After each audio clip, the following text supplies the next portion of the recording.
de lo exclusivamente académico, lo que se puede leer en un libro.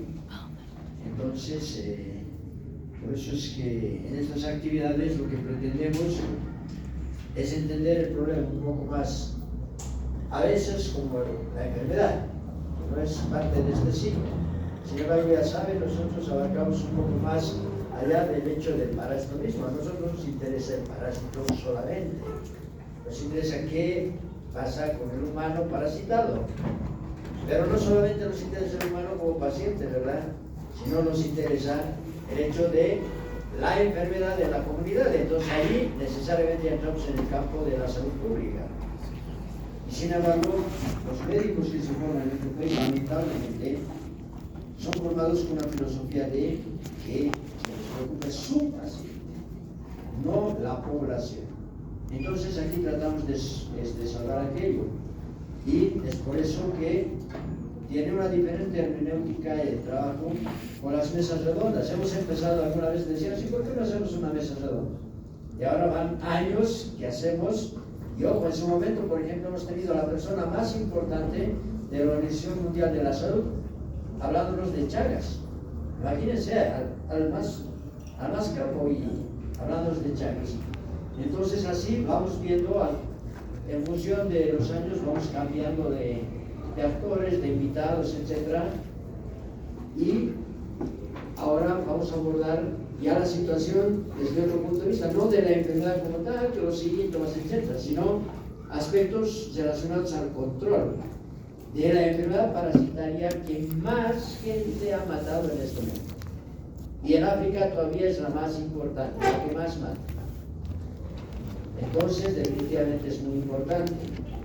Y por eso, el año 2014, creo, festejamos el hecho de de que hayan dado el premio Nobel a personas que trabajan sobre los medicamentos para combatir la malaria. Los vasos fue extraordinario. Entonces, el micrófono de la doctora, que es la coordinadora de la mesa de Pueden apagar la luz de delante y prender la luz de atrás. Bien, en primer lugar queremos agradecer la presencia de nuestros panelistas. Tenemos un panel, yo creo que de lujo, porque vamos a tener la experiencia de 3 profesionales que han trabajado en el ámbito de la malaria bastante tiempo y por lo tanto nos van a poder transmitir esa experiencia, ¿sí? Vamos a hacer una presentación de 20 minutos de la parte epidemiológica a cargo del doctor Percy Calderón. El doctor Percy Calderón es el responsable de los proyectos de salud y desarrollo del Programa de Naciones Unidas en Bolivia y está, bueno, ¿cuántos años ya en Mundial? 18 años, ya sea como responsable, coordinando los fondos que se recaudan a través del Fondo Mundial para la lucha contra la malaria, la tuberculosis y el VIH-Sida. Entonces, queremos agradecerles, un gran amigo, ¿no? Y queremos agradecer su presencia. Nos hice con un énfasis en la última década, porque realmente en esta última década han pasado algunos eventos que nos hicieron entusiasmar mucho en el marco de la eliminación de la malaria que nos conmemoró Falciparum, y vamos a ver qué cosas han pasado en esta última década. Gracias, doctor Calderón, por su presencia.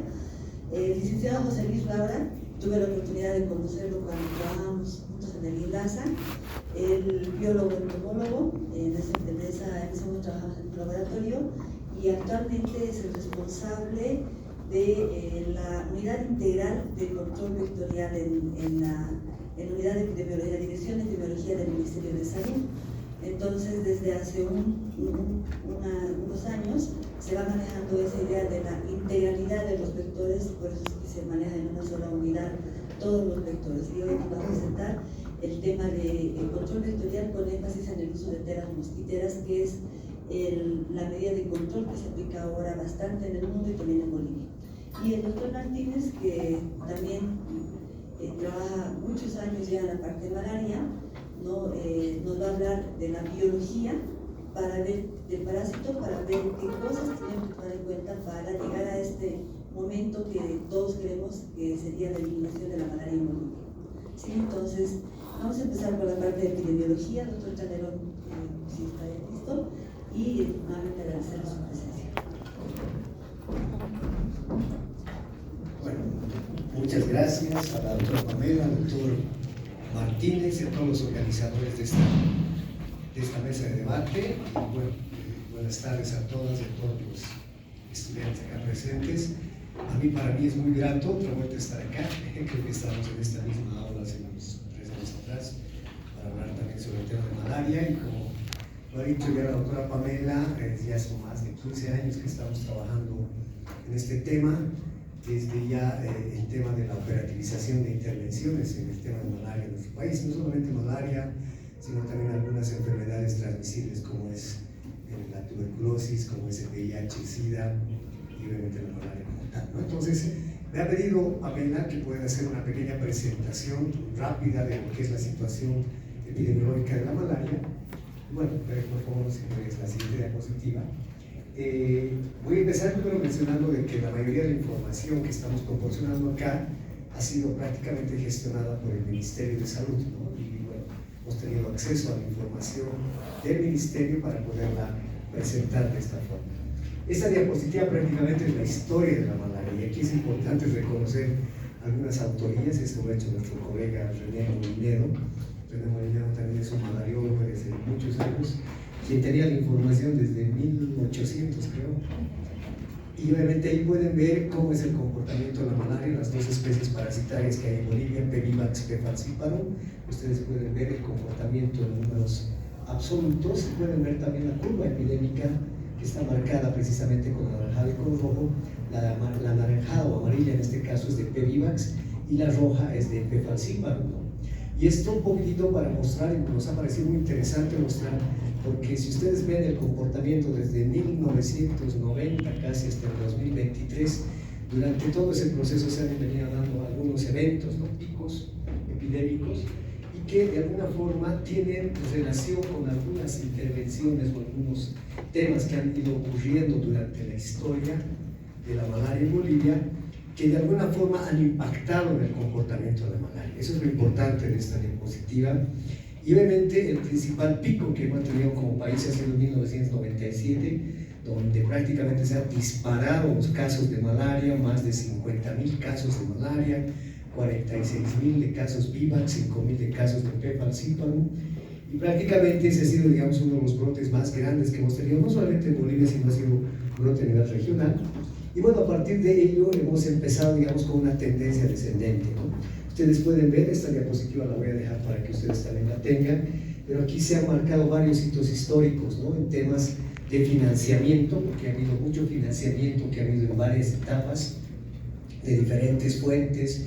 En ese entonces estaba USAID, estaba PL 480, ha habido también algún tipo de intervenciones con otros proyectos también, pero me voy a basar un poco, ya me voy a venir más al 2010, porque prácticamente a partir del 2000, mejor me voy a partir del 2000, porque a partir del 2000, ¿por qué? Porque a partir del 2000 se generan los objetivos de desarrollo del milenio, no sé si ustedes han escuchado. Los objetivos de desarrollo del milenio tienen varios indicadores, y entre ellos, en el objetivo 6 de desarrollo del milenio, estaban precisamente reducir el tema de la malaria, la tuberculosis y el VIH, ¿no? Ahora, en 2015, se han formulado los objetivos de desarrollo sostenible.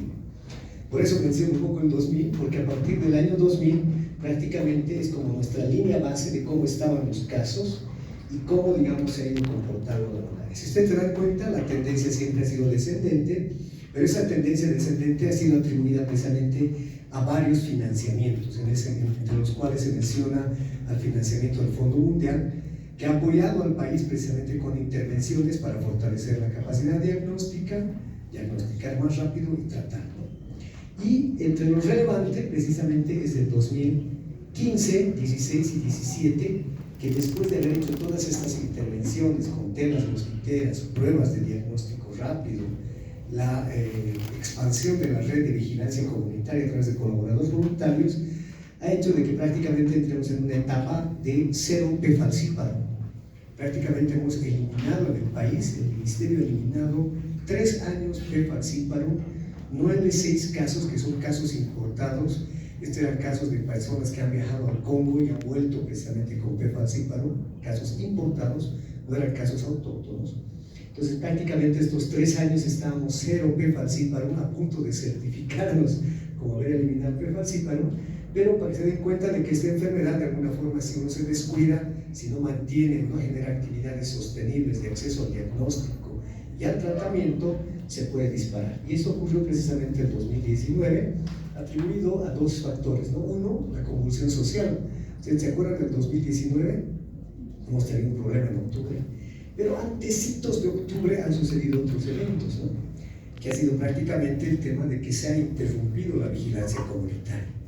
La malaria está más adelante voy a mostrar, está más ubicada en la Amazonía. La Amazonía no tiene mucha accesibilidad, no es como aquí tomar una movilidad y al centro de salud. Las distancias son largas, el acceso precisamente es dificultoso y prácticamente la vigilancia comunitaria es una opción, digamos, una alternativa para dar acceso al diagnóstico. Se ha desestructurado en 2018 y también han habido algunos cambios administrativos del tema de transferencia de recursos a la parte operativa.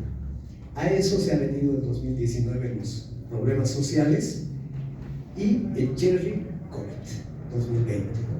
Y si ustedes dan cuenta, todos estos factores desde el 2019 han empezado a incrementar los casos de PEVIVAX y a partir del 2020 empezar a tener la reintroducción del P. falciparum a Bolivia. Después de haberla eliminado 3 años, prácticamente nuevamente se ha reintroducido y prácticamente hemos llegado a 1.130 casos en 2023 después de haber estado en 0. Entonces hemos retrocedido prácticamente hasta el 2020. Dense cuenta, ¿no? Yo les quiero explicar esto, perdón que me quede en esta diapositiva, pero es importante mostrarles de que en este tipo de enfermedades, si bien puede haber intervenciones de que logren, digamos, un impacto, digamos, en el control, si no son sostenibles en el tiempo, pueden ocasionar esto. Y ahorita, fíjense, estamos nuevamente con más de 10.000 casos, después de haber bajado a casi 5.000 casos, ¿no? Entonces, esa es un poco esta diapositiva que es importante. La siguiente, por favor. Y vamos afinando un poco más, quizás hemos reducido el tiempo desde el 2000 nuevamente. Fíjense cómo está el comportamiento, ya se puede ver mejor, digamos, las curvas que se están marcando. Y obviamente el pico más grande se ha dado en la pandemia, porque obviamente todo se ha desestructurado, no había acceso, no había movilización, los técnicos de malaria no podían salir a zonas remotas. Entonces el COVID ha desestructurado no solamente el tema de malaria, sino también otro tipo de servicios de otras enfermedades, pero sí ha impactado bastante en el PEVIVAX. Y como les decía, ha empezado la reintroducción del P. falciparum y fíjense cómo está empezando la curva epidémica a incrementarse. Esto no va a acabar acá, va a seguir subiendo y seguramente va a ser una fase de plató y luego va a empezar a disminuir si las intervenciones que está realizando el ministerio obviamente son efectivas en campo. La siguiente, por favor. ¿Cómo está distribuida la malaria a nivel de Bolivia? Allí el ministerio ha hecho una división de una zona amazónica, que es prácticamente todo el departamento de Pando, los 15 municipios de Pando, 3 municipios de Beni, Riberalta, Guayaramerín, Reyes, y el norte de La Paz, que es Ixiamas, ¿no? Que tiene un área amazónica y eso la ha denominado Amazonía. Y todo lo que es extra Amazonía, que es prácticamente el resto del país. Si ustedes se dan cuenta, la cantidad de casos, mayor concentración está en la Amazonía. El 99% está concentrado en Pando, Riberalta, Guayaramerín y Ixiamas, ¿no? Que son esos municipios. Y fíjense, pocos casos en lo que es la extra Amazonía. Esos casos deben ser importados, seguramente no son casos autóctonos. ¿Y esta Amazonía cómo se está distribuyendo? Fíjense, Riberalta tiene casi el 50% de los casos de malaria. No sé si conocen Riberalta. Pero Riberalta está concentrando prácticamente el 50% de los casos. Riberalta es un área grande de más de 100.000 habitantes que tiene transmisión periurbana y también tiene transmisión rural. Luego el 32% está en Pando, en diferentes municipios de Pando, y un 10% está en Guayaramerín, ¿no? Entonces prácticamente Beni ocupa, digamos, como que el primer lugar en temas de notificación de casos a nivel departamento de los municipios, Pando el segundo, y luego tenemos aquí Ixiamas, ¿no? Ixiamas es el norte de La Paz, sobre todo la que está en frontera con Pando, que tiene también un 10%, ¿no? Así es la distribución que tenemos y que el ministerio ya nos ha proporcionado y ha focalizado. La siguiente, por favor. Aquí hemos hecho un Pareto. Esta es una gráfica donde prácticamente están todos los municipios y se ha hecho la notificación de casos. Fíjense quién es el que tiene más casos. Rivera, 4.800 casos, casi el 50% de los casos de Rivera están bien focalizados. Luego, fíjense estos municipios: el Sena, que es en Pando, Guayaramerín, San Lorenzo, que es de Pando, Ixmiamas, que es de La Paz, y Puerto Rico. Estos 5 municipios de Bolivia concentran el 90% de los casos. El resto, fíjense, es menos de 100 casos, Torija, Villaflor y así sucesivamente, ¿no? En estos lugares quizás hasta incluso a los pacientes les puede tener seguimiento mano a mano, digamos, en el tratamiento. Entonces, si usted se da cuenta, y el análisis que ha hecho el Ministerio de Salud ahora con los datos que están teniendo ha hecho de que se focalice bien en 5 municipios los casos de malaria. La siguiente, por favor. Y aquí vemos un poco la geolocalización, porque es importante en temas de análisis epidemiológicos. Ustedes saben las 3 variables importantes: tiempo, espacio y persona, ¿no? En este caso, el espacio de Ribera Alta es la burbuja más grande y roja, la que está concentrando prácticamente la mayor cantidad de casos. En este caso estamos hablando de P. falciparum, fíjense. El otro lugar grande es el Sena, este es el mapa de Bolivia, si ustedes se dan cuenta, y aquí estamos hablando de Ixmiamas, ¿no? Ixmiamas aquí lo ha mapeado quizás por el municipio de Ixmiamas, pero en realidad busca hasta acá, en la frontera prácticamente con Pando, ¿no? Y el resto de las burbujitas están, digamos, de acuerdo a la carga, digamos, de casos que existen en Bolivia. Pero de alguna forma, a primer golpe de vista, podemos ver dónde están concentrados los casos de malaria. Y fíjense, aquí están los datos, ahí pueden ver, P. falciparum, estamos hablando, 2023, 1.130 casos. De los 1.130 casos, prácticamente en el Beni está concentrado el 50% a expensas de Rivera.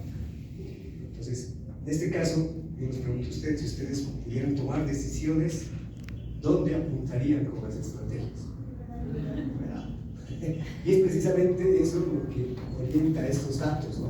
Todos los datos epidemiológicos, el análisis que se está haciendo, te dice dónde está el problema y dónde tienes que apuntar o tienes que intensificar las acciones o las intervenciones. La siguiente, por favor.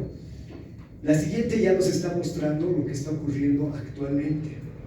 El Ministerio prácticamente hace una evaluación semanal, ¿no? Y hasta la semana 26 los datos que ha proporcionado muestran que, no sé si se acuerdan, eran 1.130, ¿no? En 2023.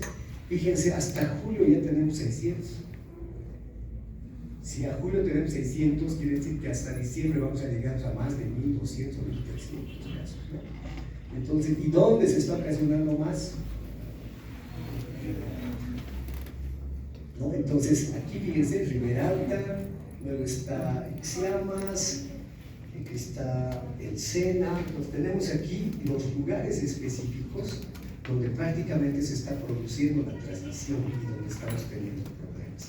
No sé si me puedes dar la siguiente, creo que la siguiente explica más, que es la última diapositiva, no voy a entrar en más detalles, solamente les voy a decir de que tomando en cuenta esos datos, se han visto, hay 5 municipios que son los que mayor problema están trayendo a Bolivia. Bueno, uno es Ribera Alta, el otro es Guayaramerín, el otro es el Sena, está Puerto Rico también, no lo he colocado porque tiene más o menos el mismo comportamiento del Sena, y está San Lorenzo. Estos 4 municipios concentran, o 5 municipios concentran el 90% de los casos. Y ahí voy un poco a explicarles, cada uno tiene un comportamiento diferente. Fíjense, hay un indicador que la OPS recomienda ya no utilizar mucho, que es el IPA, es el índice parasitario anual. Se ha hecho la aplicación del IPA por la población. Actualmente, por ejemplo, el IPA a nivel nacional se hace la cantidad de casos que existe sobre la población en riesgo. Y está denominado como población en riesgo a 4 millones de personas de toda Bolivia. Entonces el IPA es bien pequeñito, bien chiquitito, no permite hacer un análisis real. Por eso que la OPS no lo toma mucho en cuenta. Pero si hacemos el IPA por la población de cada municipio, vemos ya prácticamente un poco más realistas los datos, y vemos, por ejemplo, de que en el caso de Ribera Alta, fíjense, el IPA era 18, 26, 37, 40, 32, y ha subido a 41 prácticamente el índice parasituario anual del 2023. Guayaramerín, que antes era el que mayor casos reportaba, ha bajado de 31.9 a 19, ¿no? Y lo mismo podemos ver en el SENA, la disminución, y en el caso de San Lorenzo, el incremento, ¿no? Eso es un poco, digamos, el análisis que ya estamos haciendo por municipio. ¿Dónde me voy a quedar un poco de este tema? En el tipo de transmisión. ¿Por qué? Porque estos dos primeros, Riberalta y Guayaramerín, tienen una característica de transmisión que es más que todo rural o periurbana y urbana. ¿Por qué? Porque en el área rural generalmente la transmisión de la malaria es área rural en la mayoría de los lugares, pero el crecimiento de la mancha urbana en Riberalta, o sea, ha ido creciendo Riberalta, ha hecho de que poco a poco nos vayamos yendo más a la selva, ¿no? Y obviamente en la selva hay arroyos, hay cunichis y hay los criaderos y el lugar propicio prácticamente para el mosquito, ¿no? Y obviamente también los alimentos, ¿no? La sangre de nosotros. Entonces prácticamente en Riberalta se está dando una transmisión que antes era rural, ahora se está volviendo rural, porque sí tiene transmisión rural, pero también se está volviendo urbana por el crecimiento de la mancha urbana. Y eso está ocasionando ahorita los problemas que hemos visto. Riberalta prácticamente con más del 50% de los casos de todo Bolivia está ocasionando un problema. Entonces ahí hay otro análisis, ¿no? En Sena y en San Lorenzo son más municipios rurales. Es más difícil intervenir porque está disperso en toda la Amazonía. No es solamente en el centro del municipio, sino en todas las comunidades. Entonces las intervenciones en estos lugares son más complicadas porque se necesita desplazar gente al área rural. Es más costosa también porque se necesita combustible, se necesita otro tipo de gastos para el desplazamiento. En cambio, en áreas urbanas es un poco más fácil la intervención. Y eso ocurre generalmente en Guayaramerín y Riberalta. Guayaramerín tiene buenas prácticas. ¿Por qué? Porque tenía antes mayor cantidad de casos que el resto, pero a través de su intervención, como era como era urbana, ha hecho el tratamiento en boca. ¿Qué significaba eso? De que a cada paciente que captaba hacía el seguimiento diario, por 7 días para P-Vivax y por 3 días de tratamiento para el P-Falcipa. Iba a controlarle el tratamiento y de alguna forma ha dado efecto porque ha empezado a disminuir los casos. En estos lugares hacer tratamiento específico con cada paciente es bien difícil. ¿Por qué? Porque están dispersos. Si lo ven al paciente, le diagnostican, le dan el tratamiento y quizás ya no lo van a volver a ver, porque la dinámica en ese lugar es alta por la zafra, la castaña y otro tipo de dinámicas económicas. En cambio, en los lugares urbanos tienes a la población concentrada.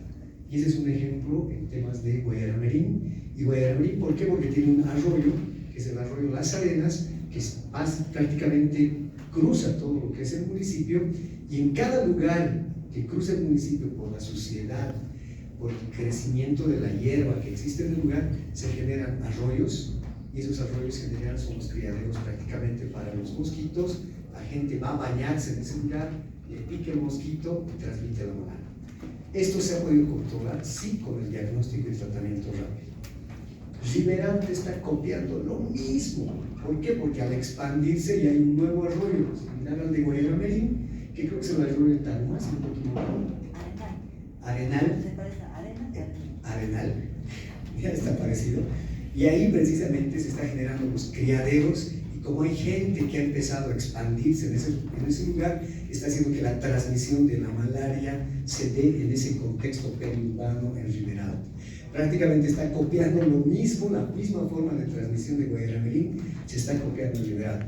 ¿Qué más habría que copiar? Si Guayaramerín ha ido funcionando bien, las intervenciones también que se han hecho en Guayaramerín, quizás hay que trasladarlas también a Riberalta. Entonces, ese es un poco el contexto del tema de la malaria, para un poco afirmar el conocimiento de que la malaria no está en todo el país. Antes existían 85 municipios que reportaban casos de malaria permanente, entre ellos estaban incluso Coroico, Caranavi, Guanay, Tijuana, y había varios casos en acá, incluso